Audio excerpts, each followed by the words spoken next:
मेरा नाम अली अदर है। मैं पता चलिया टीम आई है तो मैं उत्थों आ गया। पहुँचते शाम पै गई। अम्मी अबू को नहीं है तो मेरा भरा है मजदूरी मेहनत करता।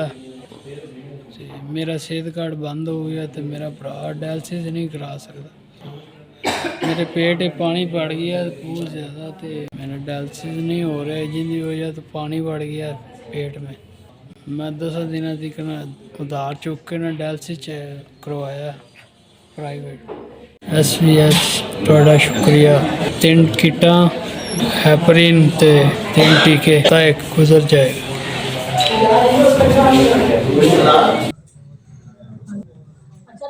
अस्सलाम वालेकुम, मेरा नाम नियाज़ अहमद है। मुझे गुर्दों का 4 साल से मसला है। मैं मज़दूरी करता था और घर का वाहिद कफ़ील हूँ और मेरे बच्चे छोटे हैं जो अभी पढ़ रहे हैं। मेरा जो है कमाने वाला कोई भी नहीं है और मुझे मेरा सेहत कार्ड बंद हो गया। इस वजह से मुझे इलाज में बहुत ज़्यादा दुश्वारी है। मेरे 3 डायलिसिस हफ्ते में होते हैं।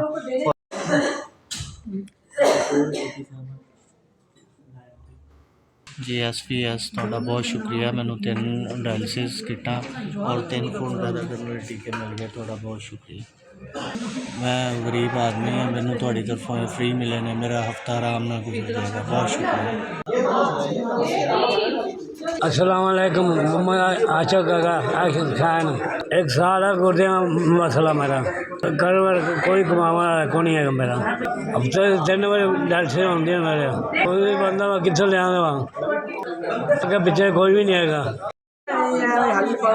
SVS 3 टिकट 3 सेट मिल गए मैनू। अल्लाह पाक खाना देवे। SVS बहुत शुक्रिया जी। मेरा नाम मोहम्मद यार मौजा अरसा बेटा है। उन्हें पता चला डायलिसिस सामान मेरे, मैं फटाफट पहुँच आया जी। मेरा भाई एक मेरी मदद करता है, एक मेरी बेटी है जी। मेरा बेटा नहीं है, मेरा कोई कर्म कमाना नहीं है। मेरा गरीब आदमी, मेरा सेहत कार्ड बंद हो गया, मैं किसी डायलिसिस नहीं करा सकता।